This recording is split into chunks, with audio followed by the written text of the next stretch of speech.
Over the weekend, Julian Brown, an Atlanta inventor, tested his product, his formula called PLASTOLINE, right?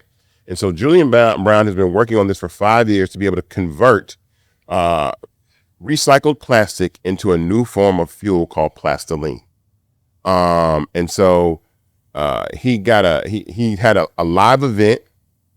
Over like 1,000 people showed up. He poured PLASTOLINE into a 2023 Scat Pack, 110 octane fuel. So that's like, it ain't your 83 and your 83 and your 93. No, this is 110 octane. And they cranked the car up and it did phenomenal. And I wanted to post this. I posted about this on my socials, and this video currently has over like 10 million views.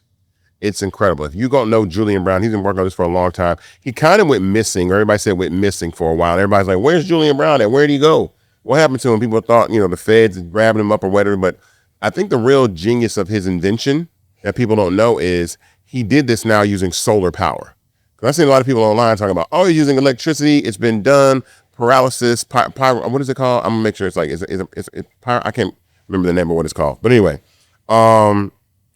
he did it. And it caught a lot of backlash online. And so, but I wanted to give his flowers. Let me ask you, Sam, what do you think this is a big deal as far as inventing and using renewable sources like plastic to turn into, I guess, energy? And I think the plastic, I think it burns at a cleaner emission rate than regular gasoline. I think so. Yeah, I think when it comes to, recycling, obviously like the reduce, reuse, recycle. So that's the last step. Mm-hmm.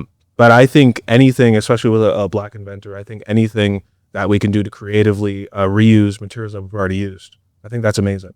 Yeah. And I'd love to like explore that more. Cause I know like, focusing on Marietta a little bit, I feel like we don't do enough to find out how we can invest in more energy like that, because coal and all this stuff, the old type of fuel that we've been using, it's going away. Yeah, we got all these other countries. They're investing in solar power. They're investing in wind, and it's like we're fighting that. And it's like it's where the money is. Yeah. Prices are falling for solar panels, all this stuff, and it's like we got to catch up, and we got to get with it. So absolutely. Yeah. I have a question for both of you. What does this say about the kind of innovation that's happening in our own communities? This was a rare instance where something happening in Black culture hit mainstream, right? You just said it, 10 million views, right? Mm-hmm. Give me your take on that. Well, for one, I like to say that nobody in mainstream media covered this, which is one of the reasons why I even started this podcast. Is I feel a lot of times in Black-owned media, we have a lot of conversations about things that are entertaining to people. So Cardi B and Cardi B and Nicki Minaj fighting or Diddy trial, it gets everybody watching. But when things like this happen, we need to talk about them, and they bring awareness and attention. Now, mind you, that this story has gotten a lot of attention. I posted this, knowing this, when I posted this on all socials, I knew that X was going to create a firestorm of controversy.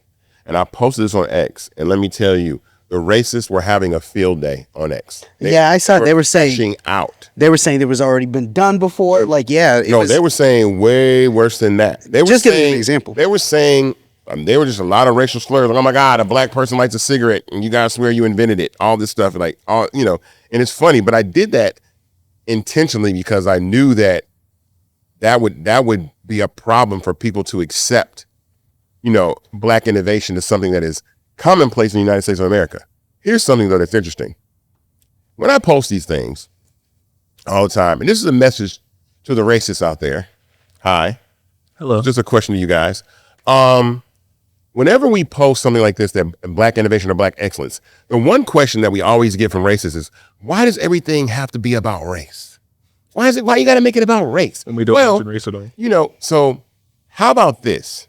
How about we ask the people, why is the people that made it about race always want to ask why it's about race?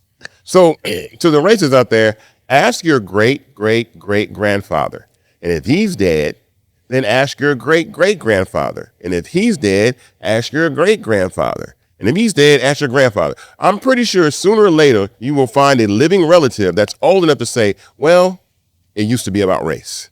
And that's why everything is about race, because it used to be about race. So now that black culture and black people are under attack across this country, now you're concerned and don't want it to be about race. So now you want to forget about race when this entire country and everything that was built upon this land was about race. And now you don't want it to be about race anymore. I'm sorry, but no. And we'll continue to highlight black excellence because we have people trying to, censor what you see on social media platforms, right? Like now that's why they're acquiring all these social media platforms. They want to silence the progress and the growth. Something that Tamisha said is that just being black is political now. Since DEI is under attack, just being a black person is a political statement. Just wanting equity and equality is a political statement. So I find that super hilarious that a young man does this solar-powered invention for PLASTOLINE, and it just rubs the racists of America the wrong way. I think something else to that as well.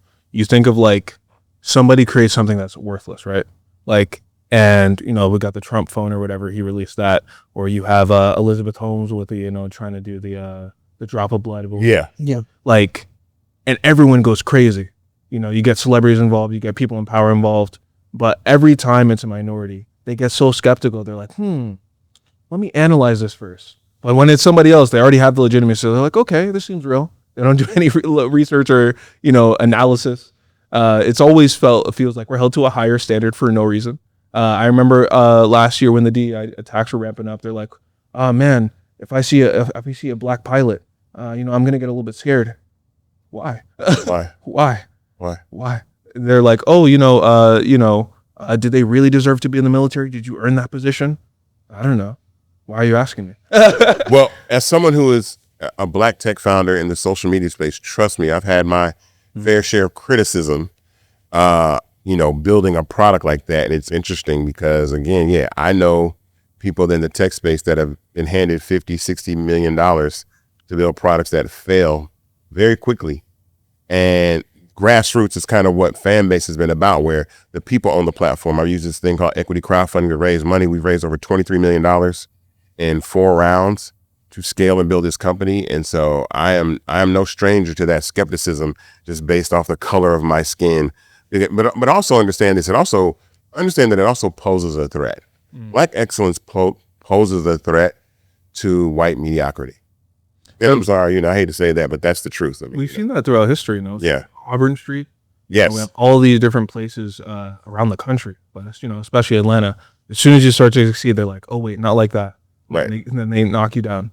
It's Black insane. Wall Street. Yeah. Exactly. It's I look forward to the day when we can finally just be successful in peace. Mm-hmm. And when you become mayor or you start your own company, nobody's looking at you like, did he earn that?